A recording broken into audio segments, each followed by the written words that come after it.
Au Moyen Âge, la vie se déroulait dans des conditions que nous pouvons à peine imaginer aujourd'hui. Cette période est souvent romantisée. On parle de chevaliers vaillants, de châteaux imposants et de tournois colorés. Toutefois, pour la majorité des gens à l'époque, la réalité quotidienne était bien plus sombre. Les individus faisaient face à la faim, aux maladies, aux guerres et à l'oppression, et l'espérance de vie moyenne était très basse. Dans cette vidéo, vous découvrirez pourquoi de nombreux historiens considèrent le Moyen Âge comme l'une des pires périodes pour vivre, et quelles épreuves nos ancêtres devaient en surmonter jour après jour. Une personne typique du Moyen Âge, nécessaire, un paysan attaché à la terre de quelqu'un de plus puissant. La société féodale était strictement hiérarchique. Les rois et la noblesse péchotaient la terre et le pouvoir, tandis que les paysans travaillaient dur sur leur domaine du lever au coucher du soleil. Si vous naissiez paysan dans un village, vous faisiez face à un labeur sans fin. Chaque journée commençait à l'aube et se terminait à la tombée de la nuit. En été, le travail commençait déjà à l'aube et se terminait tard le soir. Il fallait labourer, semer et récolter les champs, manuellement. Tout cela sans aucune machine, uniquement par la force des muscles humains et des animaux. En plus de travailler sur leur propre terre, les paysans devaient aussi accomplir des corvées sur les terres du Seigneur et souvent aider l'Église gratuitement. Personne n'osait négliger ses devoirs. On croyait que Dieu pourrait punir le pécheur par une mauvaise récolte ou un autre malheur. Le repos était rare.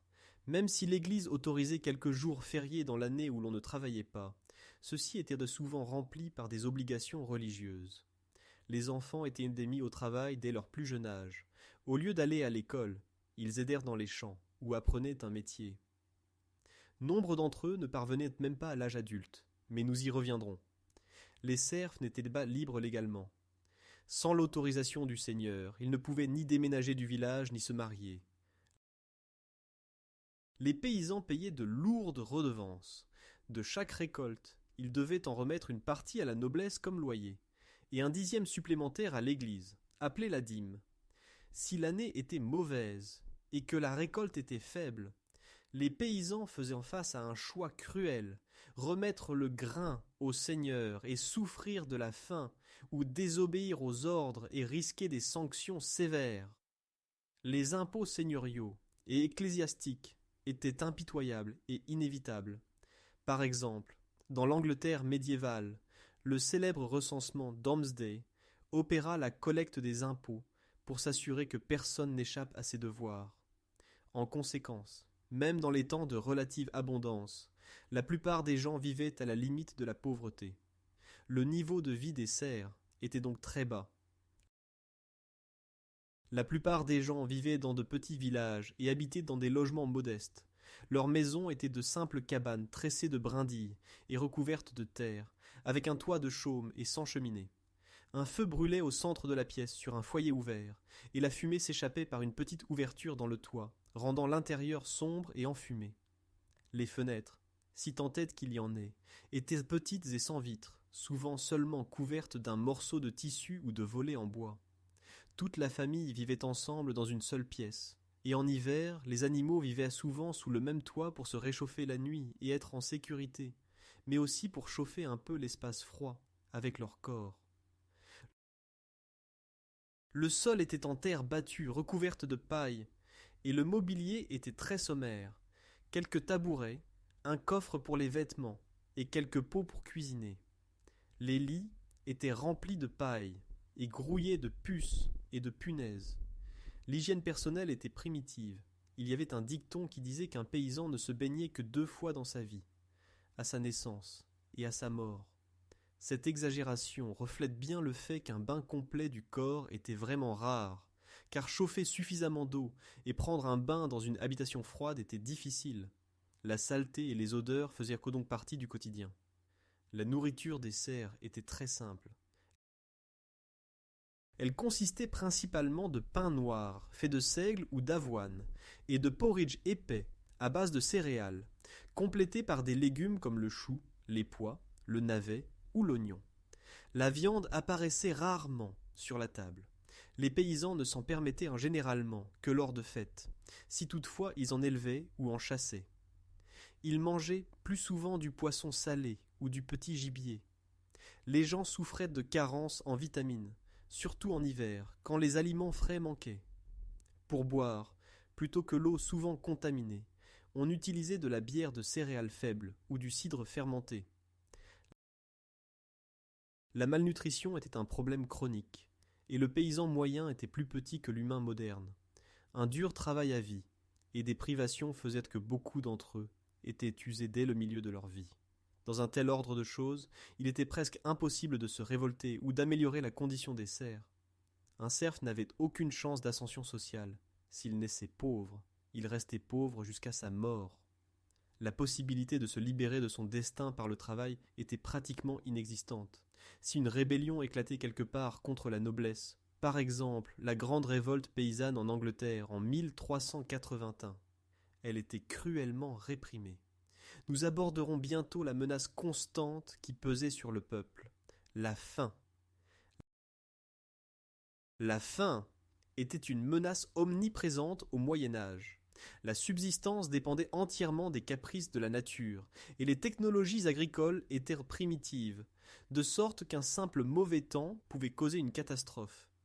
Si le mauvais temps s'abattait, longues pluies torrentielles, sécheresse sévère ou étaient inhabituellement glacées, les récoltes se perdaient et la famine éclatait. Les gens n'avaient aucune réserve alimentaire importante ni la capacité d'importer de la nourriture de loin, de sorte que lorsque le pain et le grain manquaient, ils mangeaient littéralement n'importe quoi. Baies sauvages, glands, mousses, voire herbes et écorces d'arbres.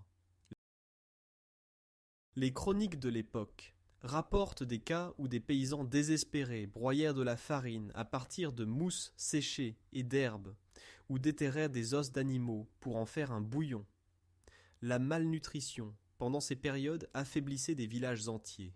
Les gens affamés étaient plus susceptibles de tomber malades et mouraient souvent, non pas de faim elle-même, mais des épidémies qui s'en suivaient immédiatement. Le Moyen Âge a connu de nombreuses années de famine, mais l'un des pires moments fut le début du XIVe siècle.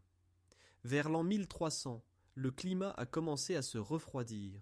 Commençait alors la petite ère glaciaire. Après des siècles de temps relativement chauds, le changement est venu. De longs hivers rigoureux et des étés frais et pluvieux. Entre 1315 et 1317, une grande famine a frappé l'Europe. Des pluies incessantes ont alors détruit les récoltes à grande échelle et le grain dans les champs a moisi. L'hiver suivant, des dizaines de milliers de gens mouraient de faim.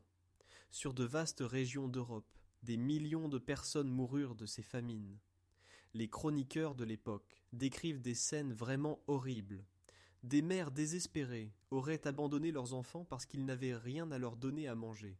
Et les chroniques décrivent même des cas de cannibalisme où des affamés mangeaient les corps des morts pour survivre. Même là où les gens ne mouraient pas directement de faim, ils souffraient de sévère malnutrition, survivaient à peine avec des poignées de céréales avariées, des baies et de l'eau. Assurer la subsistance de la famille était donc une inquiétude permanente pour une personne médiévale. Les paysans essayaient de cultiver des plantes plus résistantes, comme le seigle ou l'avoine, et d'utiliser chaque parcelle de terre. Mais souvent une seule averse, une tempête de grêle ou au contraire quelques mois de sécheresse suffisaient à provoquer une catastrophe. La vie dans la société agraire dépendait des cycles de la nature, et les gens regardaient anxieusement le ciel. Des processions de prières et des prières étaient organisées pour un temps favorable. Les gens imploraient leurs patrons, les saints, pour un bon printemps et de bonnes récoltes. Mais si les prières ne fonctionnaient pas, les gens désespérés cherchaient à blâmer les autres pour ces calamités. Ils jugeaient souvent que les mauvaises récoltes étaient envoyées par Dieu en punition de leurs péchés, ou ils accusaient les sorcières et les magiciens d'avoir ensorcelé le temps. Parfois, ces mauvaises récoltes conduisaient même à des chasseurs de sorcières présumés responsables de ces désastres. La peur de la faim alimentait aussi la peur des forces surnaturelles. Les gens affamés n'avaient pas d'autre choix que de recourir à des mesures extrêmes pour survivre. Nous verrons bientôt combien les épidémies peuvent être dévastatrices, à cette époque où la science médicale était pratiquement inexistante. Le monde médiéval était plein de maladies, désormais considérées comme incurables auxquelles les gens étaient presque sans défense.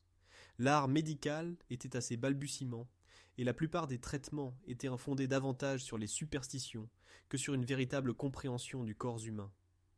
Les maladies ne faisaient pas de discrimination. Elles frappaient riches et pauvres. Des infections que l'on considère aujourd'hui comme triviales pouvaient alors signifier une condamnation à mort. Les blessures courantes s'infectaient souvent, car personne ne connaissait les principes d'hygiène et les antibiotiques n'existaient pas. Une coupure mineure dans un champ pouvait se transformer en empoisonnement du sang et tuer en quelques jours. Contre de tels tueurs invisibles, les gens étaient presque démunis. La pire de toutes les maladies était sans conteste la peste.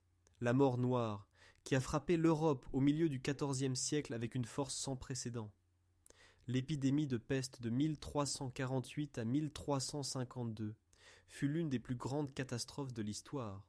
La peste a progressivement touché l'Italie, la France, l'Angleterre, l'Europe centrale et la Russie.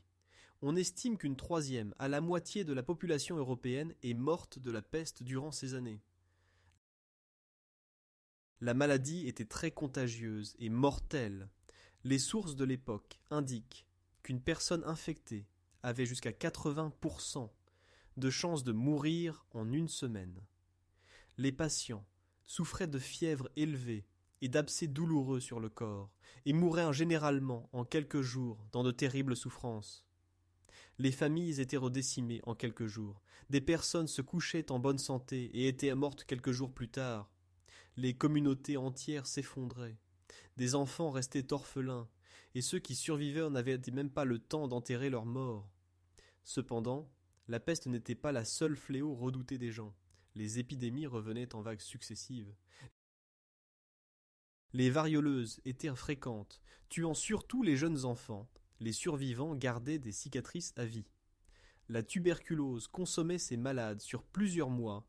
La dysenterie et d'autres maladies intestinales frappaient les individus affaiblis et mal nourris, surtout dans les rues sales des villes pleines de détritus. De nombreux enfants ne survivaient pas même à des maladies courantes comme la rougeole ou la grippe. Les maladies infectieuses comme le typhus ou le paludisme se propageaient sans contrôle et personne ne savait comment les combattre.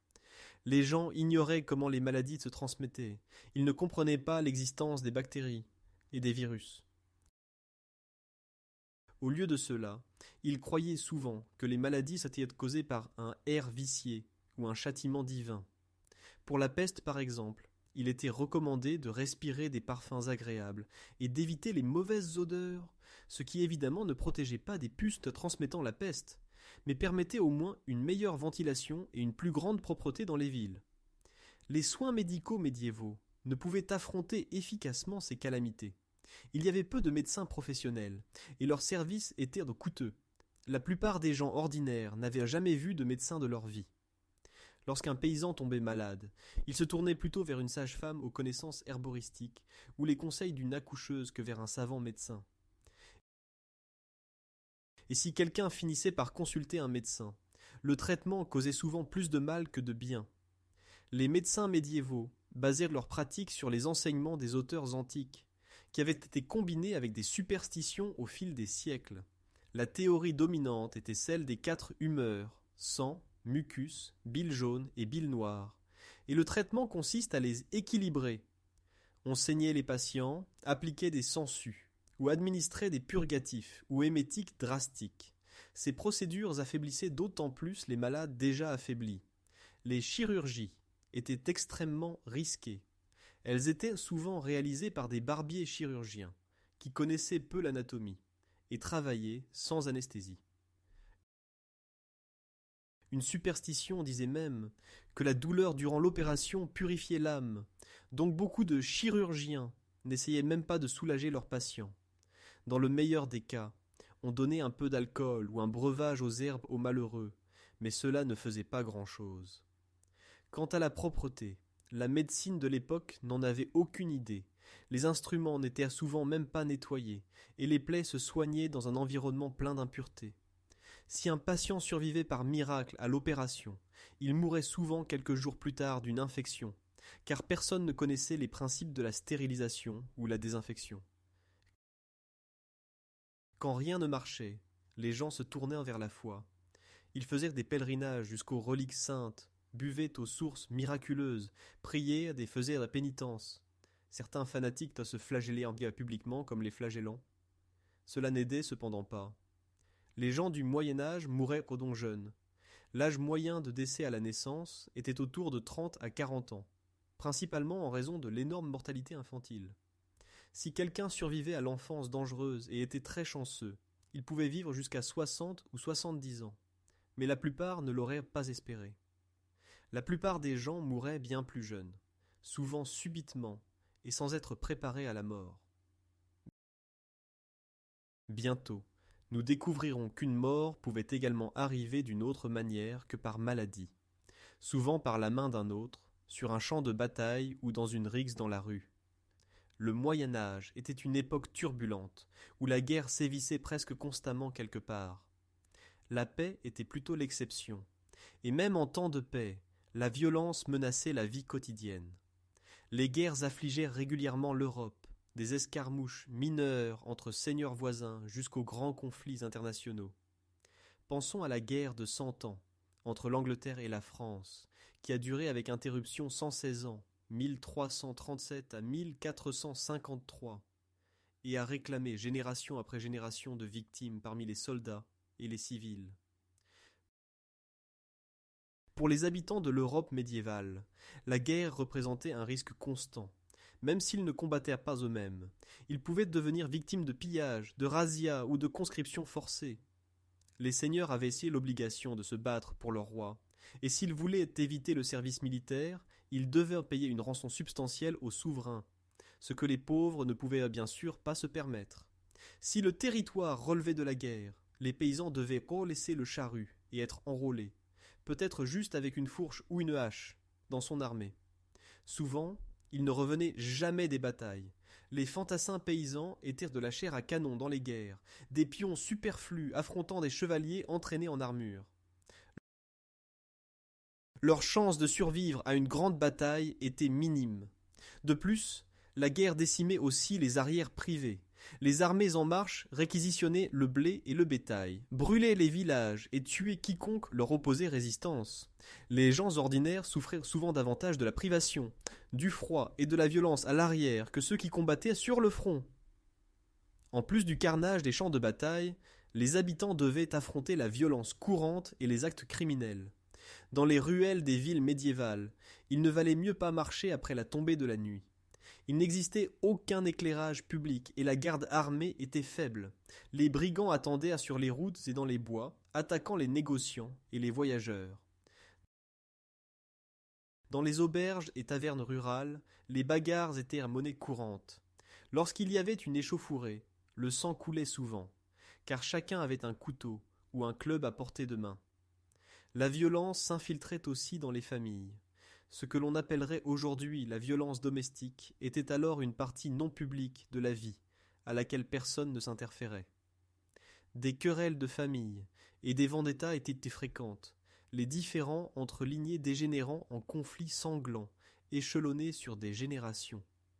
Les seigneurs nobles n'hésitaient parfois pas à supprimer leurs rivaux par traîtrise, en empoisonnant quelqu'un, ou en ordonnant l'aveuglement ou la mutilation d'un ennemi captif, uniquement pour renforcer leur pouvoir.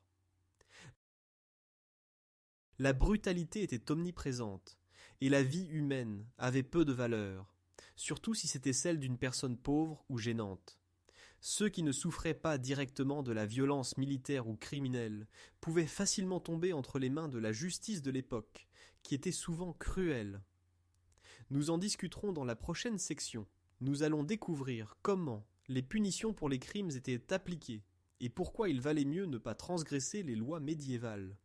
Le système juridique du Moyen Âge était loin de protéger les faibles comme aujourd'hui. Il n'y avait pas de police au sens moderne du terme. L'ordre était maintenu par les huissiers et les échevins locaux dans les villes.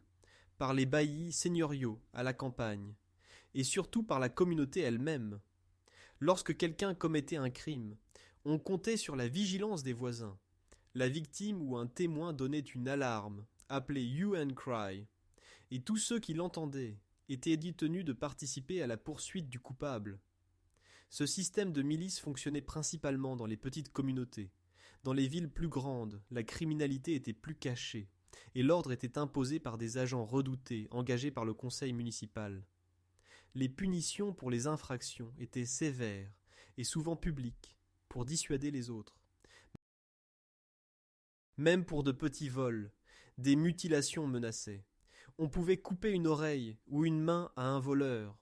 Une personne coupable de violences répétées ou de vols plus graves pouvait finir pendue à la potence la plus proche, habituellement devant les foules rassemblées.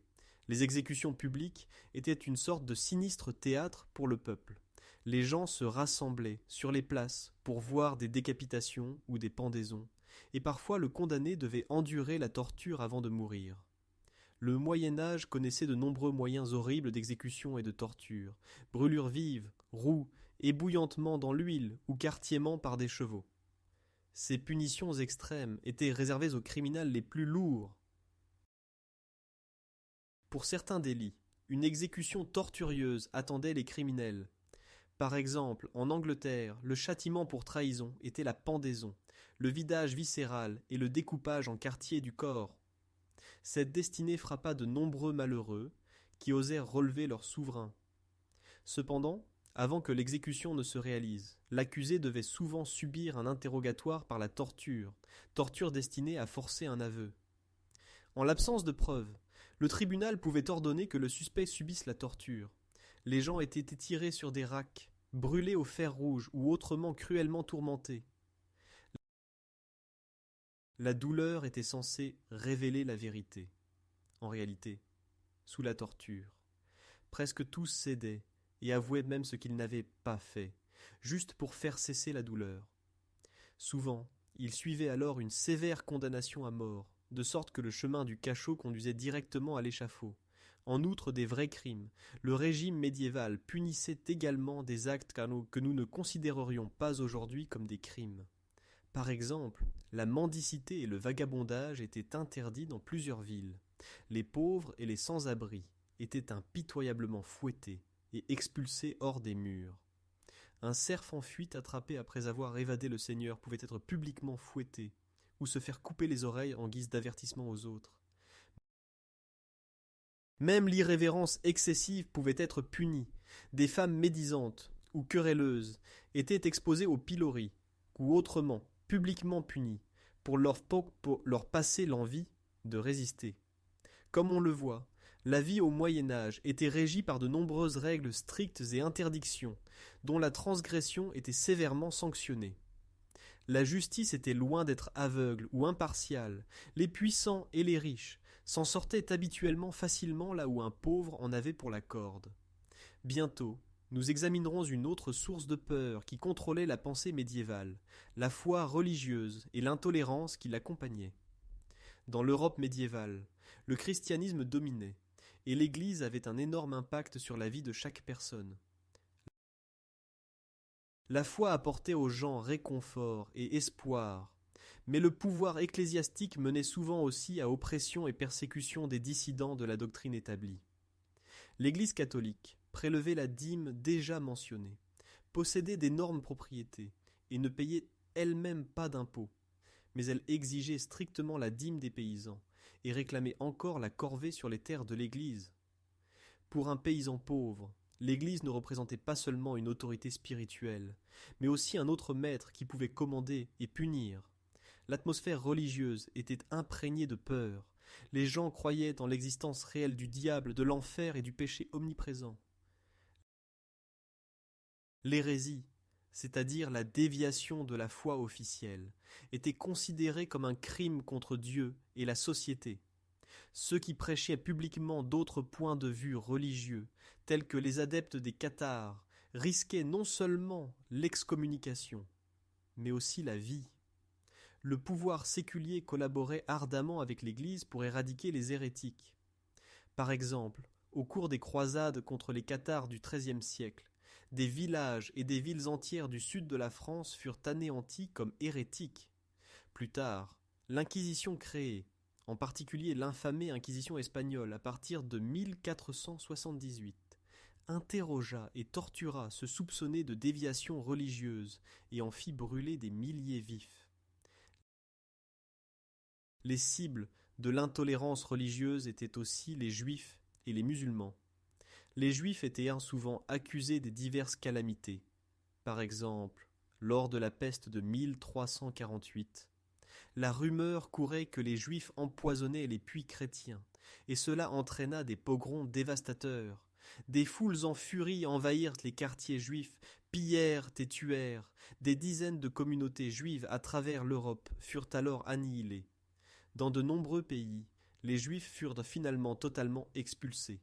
D'Angleterre dès 1290, d'Espagne en 1492, et ceux qui restèrent vivaient sous la menace constante de la violence. Les musulmans étaient présents en Europe, principalement sur la péninsule ibérique, d'où les chrétiens les évinçaient progressivement lors de la Reconquista. Après la prise de Grenade en 1492, les musulmans restants, ainsi que les derniers juifs, durent soit accepter le christianisme, soit s'exiler. Autrement, ils risquaient la mort ou l'emprisonnement. Cependant, même les chrétiens ordinaires vivaient souvent dans la peur des délits religieux. L'Église veillait strictement à la morale et déterminait ce qui était permis ou interdit. Les divorces n'existaient pas.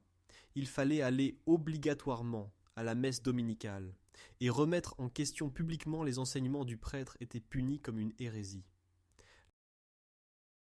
La liberté de croire n'existait pas. La religion était unifiée, et toute manifestation de foi différente était suspecte.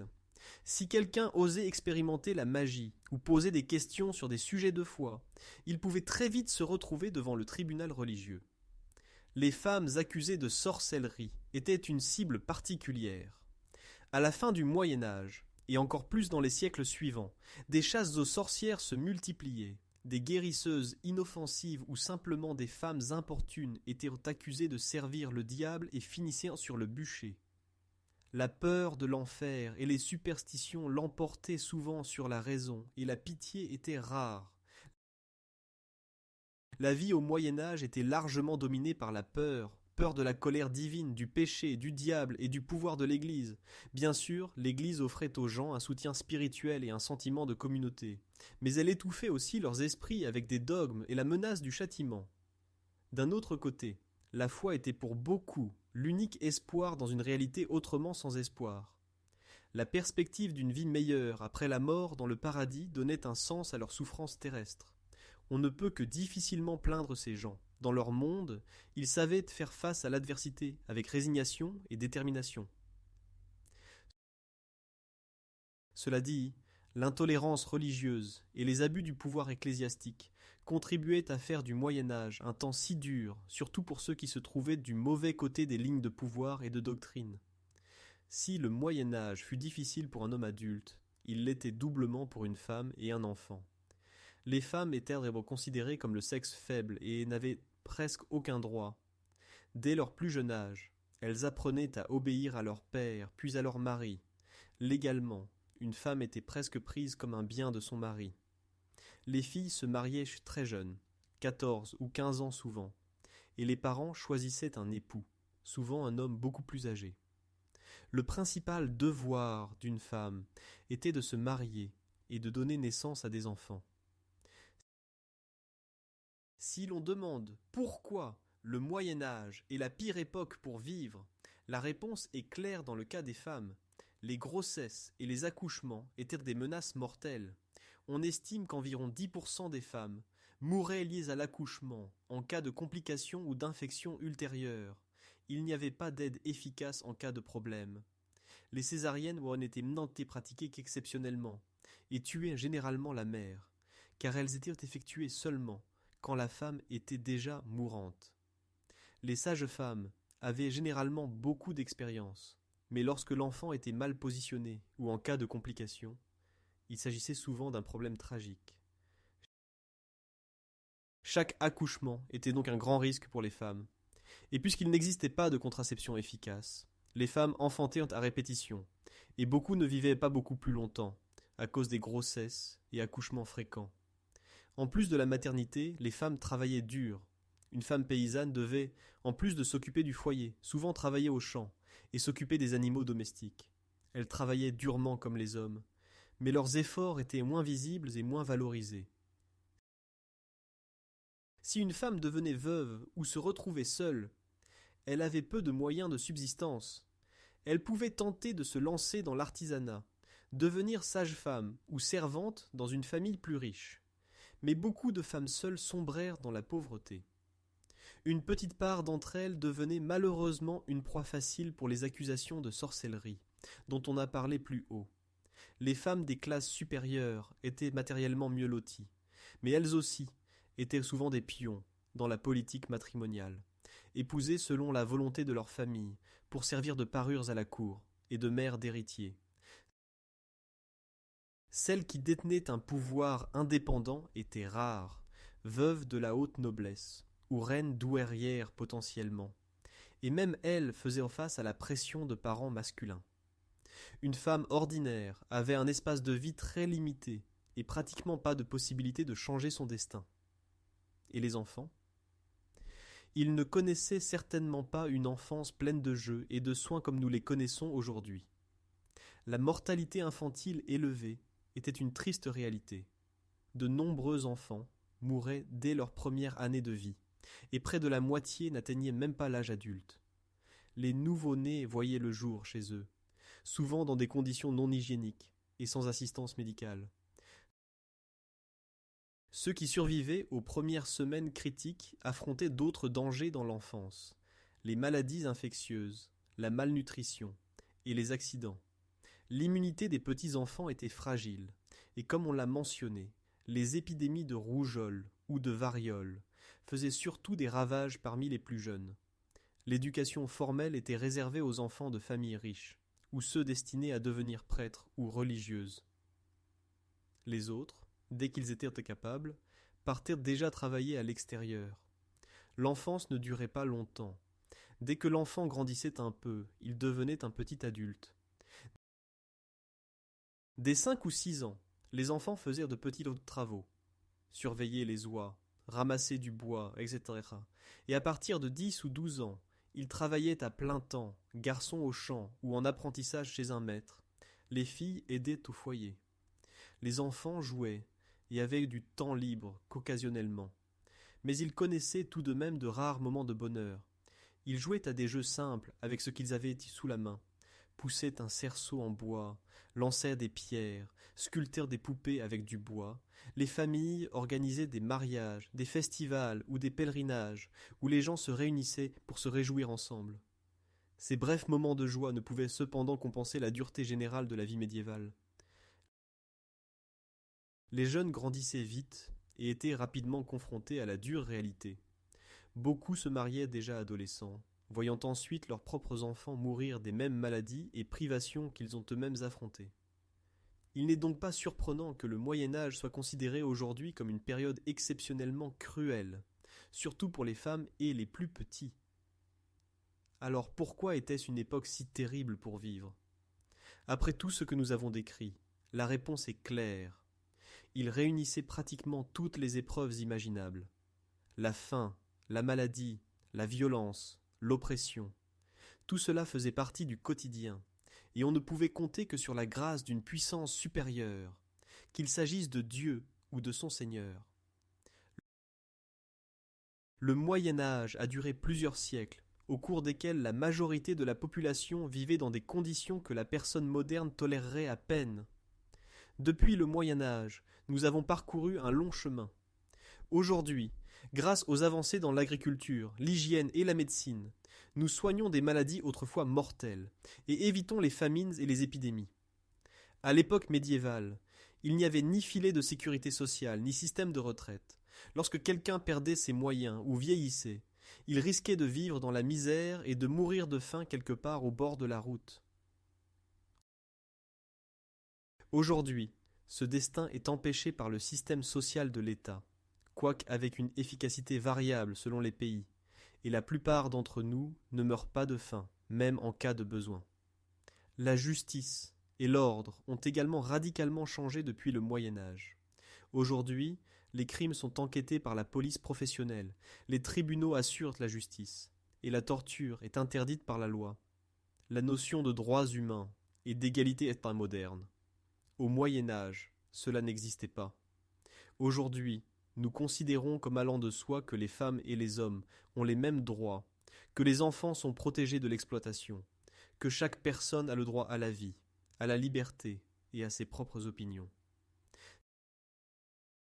Ces valeurs ont émergé très lentement et au prix de sacrifices immenses, mais elles sont désormais fermement ancrées dans nos sociétés contemporaines.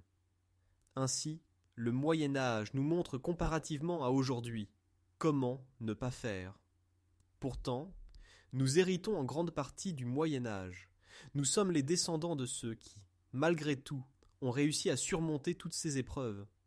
C'est pourquoi il est bon de se souvenir des difficultés médiévales pour apprécier le chemin que nous avons parcouru et la chance que nous avons de vivre à notre époque. Merci d'avoir regardé la vidéo jusqu'à la fin. Si vous avez apprécié cette excursion historique, n'oubliez pas de mettre un like et de la partager avec vos amis.